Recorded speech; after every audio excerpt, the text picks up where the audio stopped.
किसान भाइयों नमस्कार। अब आज के कृषि समाचारों में सबसे पहले मुख्य समाचार। नई सिंचाई योजना के तहत 50,000 करोड़ रुपए किए जाएंगे खर्च। बैंक चलाएंगे गांव के आंगनवाड़ी केंद्र।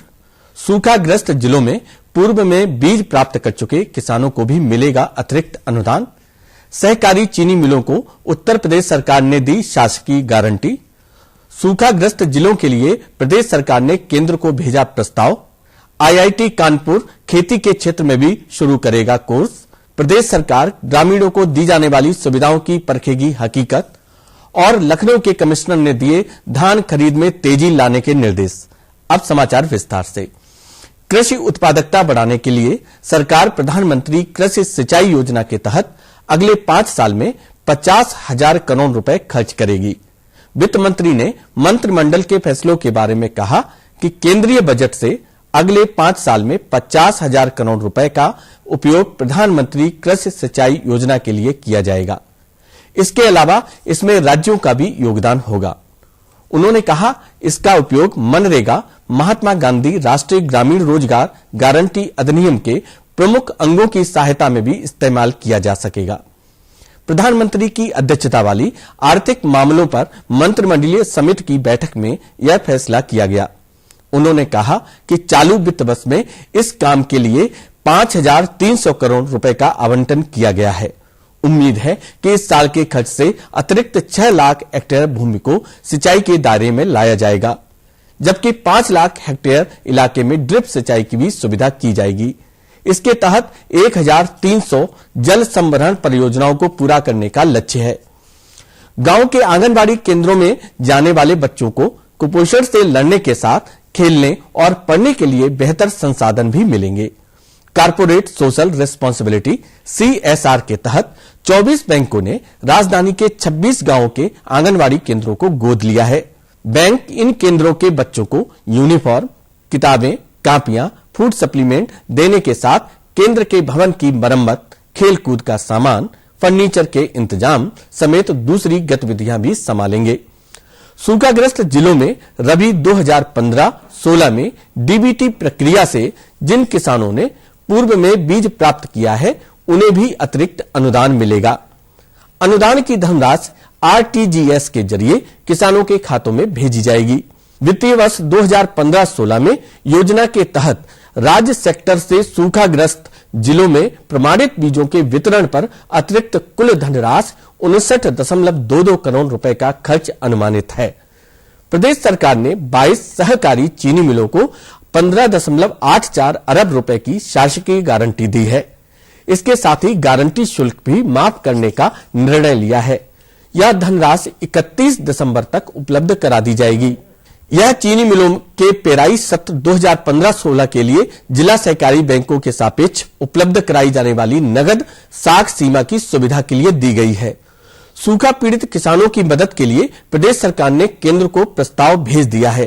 राजस्व विभाग ने सूखाग्रस्त जिलों के लिए 2,057 करोड़ रुपए का प्रस्ताव भेजा है। प्रदेश सरकार ने 50 जिलों को सूखाग्रस्त घोषित किया है। ये वे जिले हैं जहां 60% से कम बारिश हुई है। मुआवजे के अलावा सिंचाई सुविधाओं में छूट, जानवरों के लिए चारा और कई तरह की सुविधाएं केंद्र से मिलने वाली धनराशि से दी जाती हैं। उधर प्रदेश सरकार ने पहले ही 50 जिलों में राजस्व वसूली स्थगित कर दी है। वहीं कृषि ऋणों की वसूली के लिए किसानों के खिलाफ उत्पीड़न की कार्रवाई न करने के निर्देश दिए हैं।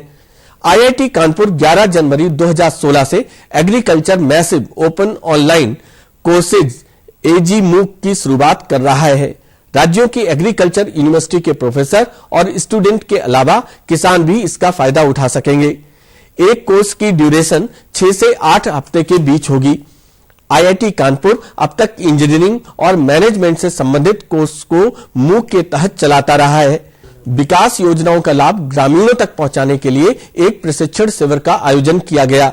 गोसाईगंज और मोहनलालगंज ब्लॉक परिषद में अधिकारियों ने कर्मचारियों को पारदर्शिता और पात्र को ही लाभ दिए जाने संबंधी जानकारी दी। एडीओ कोऑपरेटिव ने बताया कि कर्मचारियों को योजना के क्रियान्वयन में पूरी पारदर्शिता रखनी चाहिए। योजना का लाभ किसी अपात्र को नहीं मिलना चाहिए। मनरेगा के एपीओ ने बताया कि सभी पंचायत सचिवों, रोजगार सेवकों व तकनीक सहायकों के साथ ही मनरेगा मजदूरों को भी प्रशिक्षण में शामिल किया गया। गांव में जाकर लोगों से बात करने के साथ ही ग्रामीणों को विभिन्न विकास योजनाओं के बारे में जानकारी दी जाएगी। प्रशिक्षण शिविर में पंचायत सचिव सहित अन्य विभागों के कर्मचारी मौजूद रहे। धान खरीद की धीमी गति को देखते हुए लखनऊ के कमिश्नर महेश कुमार गुप्ता ने शुक्रवार को बैठक बुलाई। उन्होंने अधिकारियों को धान खरीद में तेजी लाने के निर्देश दिए। यही नहीं, उन्होंने निर्देश दिया है कि धान खरीद के बाद किसानों को तत्काल भुगतान किया जाए। कमिश्नर ने निर्देश दिए हैं कि धान खरीद का जो लक्ष्य दिया गया है उसे जल्द ही पूरा किया जाए। किसानों को आर्थिक समस्या का सामना न करना पड़े, उन्हें धान खरीद का भुगतान तत्काल करें। और किसान भाइयों, आइए अब नजर डालते हैं प्रदेश के मंडियों के कुछ ताजा मंडी भाव पर।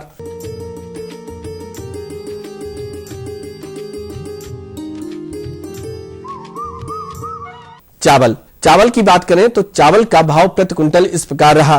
लखनऊ में 2000 रुपए प्रति क्विंटल, सीतापुर में 2100 रुपए, रायबरेली में 2055 रुपए, हरदोई में 2110 रुपए और फैजाबाद में 2060 रुपए प्रति क्विंटल। गेहूं का भाव प्रति क्विंटल इस प्रकार रहा। लखनऊ में 1620 रुपए प्रति क्विंटल, सीतापुर में 1500 रुपए, रायबरेली में 1565 रुपए, हरदोई में 1550 रुपए और फैजाबाद में 1555 रुपए प्रति क्विंटल। मसूर का भाव प्रति क्विंटल इस प्रकार रहा। लखनऊ में 5400 रुपए प्रति क्विंटल, सीतापुर में 5040 रुपए, हरदोई में 5300 रुपए और फैजाबाद में 5285 रुपए प्रति क्विंटल। गुड़, विभिन्न मंडियों में गुड़ का भाव प्रति क्विंटल इस प्रकार रहा। लखनऊ में 2815 रुपए प्रति क्विंटल, सीतापुर में 2985 रुपए, रायबरेली में 2875 रुपए, हरदोई में 2770 रुपए और फैजाबाद में 2840 रुपए प्रति क्विंटल। आलू का भाव विभिन्न मंडियों में इस प्रकार रहा। लखनऊ 525 रुपए प्रति क्विंटल, सीतापुर में 505 रुपए प्रति क्विंटल, रायबरेली में 545 रुपए प्रति क्विंटल, हरदोई में 490 रुपए प्रति क्विंटल और फैजाबाद में 515 रुपए प्रति क्विंटल। टमाटर का भाव प्रति क्विंटल इस प्रकार रहा। लखनऊ 1600 रुपए प्रति क्विंटल, सीतापुर में 1550 रुपए, रायबरेली में 1575 रुपए, हरदोई में 1600 रुपए और फैजाबाद में 1500 रुपए प्रति क्विंटल। प्याज का भाव प्रति क्विंटल इस प्रकार रहा। लखनऊ में 1400 रुपए प्रति क्विंटल, सीतापुर में 1390 रुपए, रायबरेली में 1410 रुपए, हरदोई में 1300 रुपए और फैजाबाद में 1400 रुपए प्रति क्विंटल। बैगन का भाव प्रति क्विंटल इस प्रकार रहा। लखनऊ में 600 रुपए प्रति क्विंटल, रायबरेली में 605 रुपए, फैजाबाद में 585 रुपए और सीतापुर में 480 रुपए प्रति क्विंटल। तो किसान भाइयों, ये थे आज के कृषि समाचार। अगले अंक में आपसे फिर भेंट होगी, तब तक के लिए नमस्कार। मेरे साथ बोलो ए बी। अरे नादान, बच्चे को एबीसी सिखा रहा है। अरे काम धंधे की एबीसी तू कब सीखेगा? ये देख विज्ञापन। तेरे जैसे कृषि विज्ञान सीखे हुए युवाओं के लिए भारत सरकार के कृषि मंत्रालय ने एक योजना बनाई है, ACABC। ACABC? जी हाँ, ACABC यानी एग्री क्लिनिक्स और एग्री बिजनेस सेंटर। इसके तहत कृषि विज्ञान पढ़े युवाओं का चयन होने पर उन्हें मुफ्त ट्रेनिंग दी जाती है और हाँ, अपना कारोबार चलाने के लिए बैंक से लोन भी मिलता है। इसके साथ ही अगर युवा अपने इलाके के किसानों की खुशहाली के लिए उन्हें खेती बाड़ी व अपने कारोबार से जुड़ी लाभदायक जानकारी देते रहेंगे तो उन्हें लोन पर 36 से 44% तक की सब्सिडी भी मिलेगी। तब तो मैं जरूर सीखूंगा काम धंधे की ABC। शाबाश, चलो अपनाएं स्वरोजगार, खेती में हो विकास अपार। खुशबू की फुहार में, स्वाद की बहार में, तरक्की की तानों में, खिलती मुस्कानों में, हरे भरे पौधों में, बड़े बड़े सौदों में, मधुर भिनभिनाहट में, खुशियों की आहट में, टेंशन बागवानी मिशन। हमारी चाहत, आपकी मुस्कुराहट।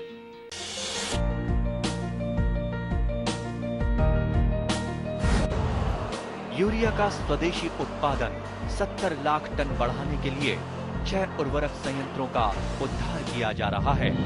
FCIL के गोरखपुर, सिंदरी, तलचर और रामागुंडम संयंत्र, HFCL की बरौनी इकाई और BVFCL की नामरू फोर्थ। सोने पर सुहागा ये है कि देश में अब बनेगा सिर्फ नीम लेपित यूरिया, क्योंकि इससे होगा किसानों का फायदा ही फायदा। अनाज का उत्पादन 10% तक बढ़ेगा। बढ़ेगी 10 से 15% नाइट्रोजन क्षमता।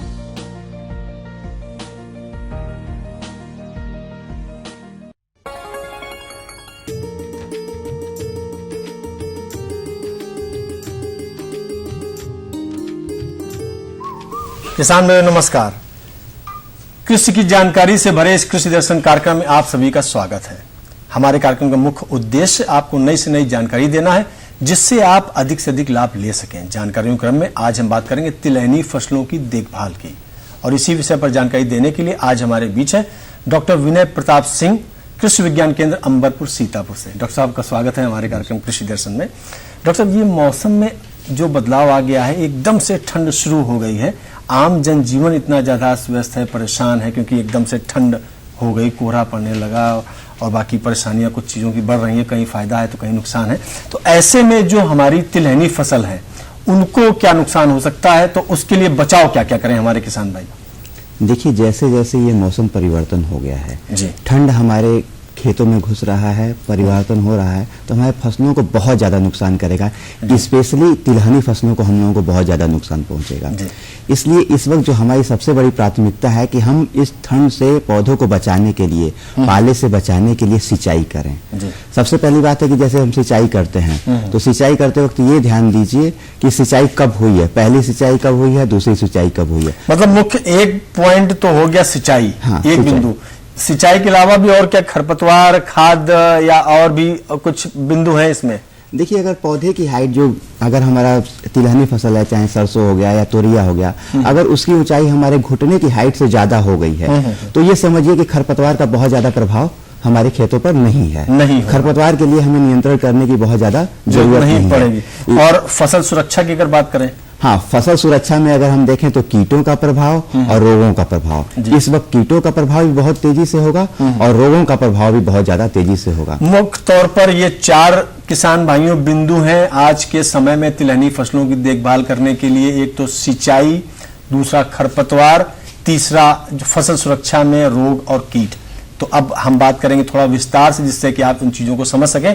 डॉक्टर, ये जो सबसे पहले बात की आपने सिंचाई की, क्योंकि जो मौसम है इसमें तो थोड़ा ठंड ज्यादा है, पौधों को उतना ज्यादा जरूरत पानी की नहीं लगती, जैसे आमतौर पर हम सभी लोग हैं पानी इस मौसम में कम पीते हैं। तो क्या सिंचाई की जरूरत है तिलहनी फसल में या कम जरूरत है? देखिए, आपने बहुत अच्छा सवाल किया कि जैसे ठंड का मौसम हो रहा है और हम लोग भी पानी कम पीते हैं, तो पौधों को भी यही बात हमें बताने की जरूरत है, किसानों को बताने की जरूरत है कि पौधों को भी कम पानी की ही जरूरत है, लेकिन पानी की उनको जरूरत है। हमें सिंचाई करते वक्त ये जरूर ध्यान देना पड़ेगा कि हमारे खेत में पानी कितना जा रहा है। गौर करिए, अगर खेत में आप पानी डाल रहे हैं तो पानी डालते वक्त ये देखिए कि जब पानी हमारे खेत में पड़ गया है और उसके शाम तक, अगर सुबह आपने पानी डाला है, शाम में खेत में आप उसमें अपनी अंगूठे से दबाइए। अगर अंगूठा आपका बहुत अंदर तक चला जाता है तो पानी ज्यादा हो गया। आप इतना ही दबाइए कि आपकी अंगूठे से मिट्टी दब जाए और मिट्टी आपके हाथों पर टच ना हो। मतलब ये कहीं ना कहीं निशान मतलब बनना चाहिए कि वो मिट्टी उड़ के कीचड़ जो है आपके अंगूठे में लग जाए। क्या बात कर रहे हैं? नहीं, इससे हम ये बता रहे हैं कि उंगली अगर उसमें नमी है तो आपके दबाने से वो मिट्टी दब जाएगी, लेकिन इतनी ज्यादा भी नमी नहीं होनी चाहिए कि मिट्टी आपके अंगूठे में चिपक जाए। ये पहचान है दर्शकों, समझ लीजिए कि सबसे मुख्य पहचान यही, सिंचाई पानी की क्या समानता होनी चाहिए, ये पहचान आप याद रखिए कि दबाएंगे वो जो है मिट्टी आपकी दब जाएगी, वहां पर आपके हाथ में कीचड़ नहीं लगेगा। कीचड़ नहीं, तो ये समझ लीजिए बिल्कुल पर्याप्त मिट्टी जो उसमें नमी है पर्याप्त है। और साथ ही साथ ये भी ध्यान देने की जरूरत है, जैसे इसमें तिलहनी फसल होती है उसमें सल्फर की मात्रा हमें बहुत ज़्यादा ज़रूरत पड़ती है। अगर किसान भाई बुआई के समय, खेत की बुआई के समय अगर उन्होंने डीएपी डाला है, वैसे तो हम सजेस्ट करते हैं कि डीएपी की जगह पे वो एसएसपी का यूज करें, सिंगल सुपर फास्फेट का यूज करें। अगर वो सिंगल सुपर फास्फेट का यूज करते हैं तो लगभग 12% उनको सल्फर की मात्रा मिल जाती है। अगर उन्होंने नहीं यूज किया है, किसी कारणवश सिंगल सुपर फास्फेट का यूज नहीं किया है, तो हम उनको एक सलाह देते हैं कि जैसे ही वो सिंचाई कर रहे हैं, सिंचाई करते समय वो अपने खेत में, जहां से सिंचाई का पानी खेत में जा रहा है, वहां पर वो बांस की टोकरी ले लें, या फिर मलबरी की टोकरी होती है उसके अंदर जिप्सम डाल दें। 50 किलो जिप्सम डाल के उसको जूट के बोरे से उसको ढक दें और उसी रास्ते से पानी का प्रवाह करें। इससे सबसे बड़ा फायदा ये होगा कि उसके पानी जब जूट के रास्ते से जाएगा, उसको टच करते हुए निकलेगा तो वो पूरे खेत में पहुंचेगा, और जिससे फसल को जिप्सम की रिक्वायरमेंट, यानी परोक्ष रूप से उसे सल्फर पौधे को मिल जाएगा, जो कि उसमें क्वालिटी प्रोडक्शन देगा, जिससे तिलहनी फसलों में तेल की मात्रा बढ़ जाती है। ये ध्यान देने की जरूरत है। डॉक्टर साहब, आप मुख्य तौर पर जो है थोड़ा सा खाद में बात जो कर रहे हैं, उसमें कुछ दबाव दे रहे हैं हमारे किसान भाइयों को कि सल्फर जरूर प्रयोग करें। सल्फर प्रयोग है तिलहनी फसलों के लिए। हम ये भी जानना चाहेंगे कि सल्फर आखिर क्यों प्रयोग करें, उससे हमारे किसान भाइयों को क्या फायदा होगा, तिलहनी फसल को क्या फायदा होगा? गुणवत्तापरक तेल के उत्पादन के लिए या तेल की मात्रा बढ़ाने के लिए सल्फर तिलहनी फसलों को बहुत ज्यादा जरूरत होती है, जो प्रकाश संश्लेषण क्रियाओं में भी लाभदायक है। पौधों के विस्तार, दाने बनने, इन सब चीजों के लिए वो महत्वपूर्ण है। अगर उसमें तेल की क्वालिटी अच्छी चाहिए तो उसमें आपको सल्फर डालना पड़ता है, और जिप्सम सबसे सस्ता स्रोत है उसको डालने के लिए। इस वक्त हम किसानों को कहें कि सल्फर का स्प्रे करें तो वो उपयुक्त नहीं होगा, लेकिन जिप्सम के द्वारा अगर इसका प्रयोग करें तो वो बहुत बढ़िया रहेगा। और पूरे खेत में सिंचाई के तरफ से जब आपको जाएगा तो पूरे खेत में एक समान रूप से पौधे को मिल जाएगा। और हमने बताया कि पानी कितना देना है, पानी उतना ही देना है कि खेत में दिखाई ना दे, और आपका पूरा का पूरा प्रोडक्शन भी हो जाए। वो तो हमारे किसान भाई समझ गए कि पानी कितना देना है। डॉक्टर साहब, ये जो सल्फर की आपने बात की और जिप्सम की बात की, क्योंकि यही दो मुख्य चीजें हैं तिलहनी फसल में खाद के रूप में, तो ये इनकी उपलब्धता कहाँ से होगी? हमारे किसान कहाँ से आखिर जा करके लाएंगे? या कुछ सरकारी, कुछ ऐसा है कि सरकारी जगहों से मिल रही है, कुछ ऐसा क्या है? बिल्कुल, बहुत अच्छा सवाल किया आपने। देखिए, जिप्सम की उपलब्धता प्रत्येक जिले में, हर ब्लॉक पर कृषि रक्षा इकाई है, जहां पर प्रयुक्त मात्रा में, मतलब बहुत उसका भंडार रखा हुआ है। किसानों को प्रोत्साहित करने की जरूरत है कि वो जाएं, और लगभग 45 से 50 रुपया उसका रेट है। सस्ता भी 50 रुपए में 50 किलो अगर आप मिट्टी भी खरीदने जाएं, 50 रुपए में 50 किलो? हाँ, 50 रुपए में 50 किलो अगर आप मिट्टी भी खरीदने जाएं तो आपको एक बोरा 50 रुपए में नहीं मिलेगा। बहुत ही और आसान सा। पहले सरकार ने इस पर बहुत ज्यादा छूट दिए थे, लेकिन अब किसानों में प्रोत्साहित करने के लिए, जब तक किसानों के लिए एक है, जब तक किसी चीज का मोल नहीं होता है उसका मूल्य नहीं होता है। थोड़ा सा 1 रुपए किलो के हिसाब से गवर्नमेंट ने ऐसा किया है जी। तो ये भरपूर मात्रा में कृषि रक्षा इकाई पर उपलब्ध है। और अगर किसान भाई किसी गांव समुदाय से जाकर उप कृषि निदेशक से, जिला कृषि अधिकारी से अगर इसके बारे में कहते हैं तो वो जरूर इसकी उपलब्धता सुनिश्चित कराएंगे। बिल्कुल। डॉक्टर साहब, खरपतवार कौन कौन से हैं और उनकी रोकथाम कैसे कर सकते हैं? देखिए, खरपतवार तो सारे, इसमें हमने जो सिंचाई करते हैं तो आमतौर से जो प्रथम सिंचाई हम लोगों की जाती है 30 से 35 दिन के, 25 से 30 दिन के बीच में, तो सिंचाई से पहले ही खरपतवार निकालना चाहिए। जो भी खेत में खरपतवार हैं वो खेत सिंचाई से पहले ही हमें निकालना चाहिए।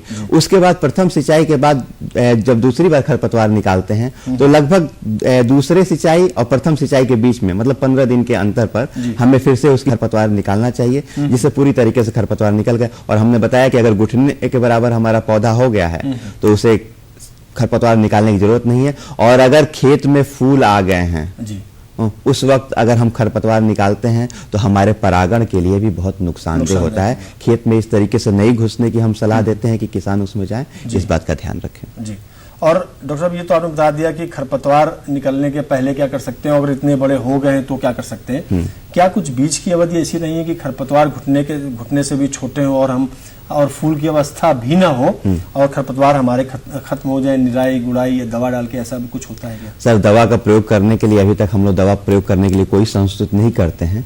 एक्चुअली मुख्यतः ये हम लोग सजेस्ट करते हैं किसानों को कि वो हैंड वीडिंग करें, मतलब हाथों से निराई गुड़ाई करें। इसका एक कंसेप्ट ये भी है। देखिए, एक तरीके से जो हमारी सरसों की बुआई की जाती है वो 3 सेंटीमीटर की गहराई पर की जाती है। किसान भाई हमेशा आजकल तो एक हो गया है कि वो रोटावेटर का यूज करते हैं जुताई में रोटावेटर का। तो मैं इनको एक बात की और सलाह दूंगा कि वो रोटावेटर का यूज करते हैं तो प्रत्येक 2 साल के बाद वो एक बार उसमें मोल्ड बोल्ड प्लाऊ का भी यूज करें, क्योंकि लगातार 3 सेंटीमीटर या 4 सेंटीमीटर 5 सेंटीमीटर की गहराई पर बुआई करते करते फसल हमारी उथली खड़ी हो जा रही है। जिससे पिछली बार आपने देखा होगा कि मौसम का एकाएक प्रकोप बढ़ गया, आंधी तूफान आ गए और गेहूं रोटावेटर की बुआई करने से हमारे गेहूं की फसल पूरी की पूरी गिर गई बिल्कुल। इसलिए हम किसानों को ये सजेस्ट करते हैं कि 2-3 फसल के बाद ले लिया या 2 साल के उसमें रोटेशन के बाद आप जो है कि उसके बाद रोटावेटर के साथ मोल्ड बोल्ड प्लाऊ का भी यूज करें, जिससे गहराई में आप बुआई कर सकें। किसान भाइयों, ये बात बहुत अच्छी तरीके से समझ लीजिए, जैसा कि डॉक्टर साहब ने बताया है, ये बहुत ही आपके लिए जरूरी है क्योंकि रोटावेटर से आप जुताई करते हैं, उससे आपकी उत्पादन अच्छा होता है। लेकिन अगर किसी भी परिस्थिति में आंधी तूफान कुछ आता है तो आपको काफी अच्छा खासा नुकसान हो सकता है। इसलिए अपने नुकसान को बचाने के लिए इस बात को खास तौर पर दिमाग में रखिए और अच्छी तरीके से खेती करने की कोशिश करिए। सर, आपने बहुत ही महत्वपूर्ण जानकारी दी, इसके लिए आपका बहुत बहुत धन्यवाद। किसान भाइयों, तिलहनी फसल अच्छी रखिए और अच्छा उत्पादन लीजिए और हमारा कार्यक्रम लगातार देखते रहिए। वैज्ञानिक जो दृष्टिता हम लोग यहाँ पर दिखाते हैं आप लोगों को समझाने के लिए, दिखाने के लिए, उन सब चीजों को समझते रहिए और अपनी फसल को अच्छा करते रहिए, यही हमारी मंशा है। इसी के साथ नमस्कार।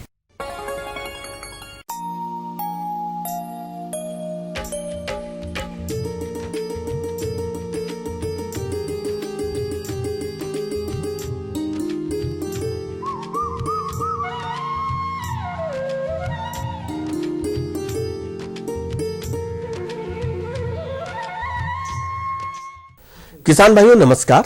पेश है आज के कृषि आधारित मौसम समाचार। पिछले दिनों प्रदेश का अधिकतम तापमान 19 डिग्री सेल्सियस तथा न्यूनतम तापमान 1 डिग्री सेल्सियस रिकॉर्ड किया गया। न्यूनतम तापमान में सामान्य से 1 से 2 डिग्री सेल्सियस की बढ़ोतरी तथा अधिकतम तापमान में 2 से 3 डिग्री सेल्सियस की बढ़ोतरी दर्ज की गई। वातावरण में अधिकतम आर्द्रता 85% तथा न्यूनतम 40% रही। मौसम को देखते हुए किसान भाइयों को सलाह दी जाती है कि सभी फसलों में, सब्जियों में हल्की सिंचाई करें। यह फसलों को संभावित पाले से बचाने में सहायक होती है। सापेक्षिक आर्द्रता को ध्यान में रखते हुए किसानों को सलाह है कि वे सरसों में सफेद रतुआ रोग की निरंतर निगरानी करते रहें। यदि प्रकोप अधिक दिखाई दे तो डाई इथेन M45 2 ग्राम प्रति लीटर पानी की दर से मिलाकर छिड़काव करें। मौसम को ध्यान में रखते हुए किसानों को सलाह है कि सरसों की फसल में चेपा कीट की निरंतर निगरानी करते रहें। प्रारंभिक अवस्था में प्रभावित भाग को काटकर नष्ट कर दें। हवा में अधिक नमी के कारण आलू तथा टमाटर में अगैती झुलसा रोग के आने की संभावना है, अतः फसल की नियमित रूप से निगरानी करें। तो किसान भाइयों, ये थे आज के अंक के मौसम समाचार। अगले अंक में आपसे फिर भेंट होगी, तब तक के लिए नमस्कार।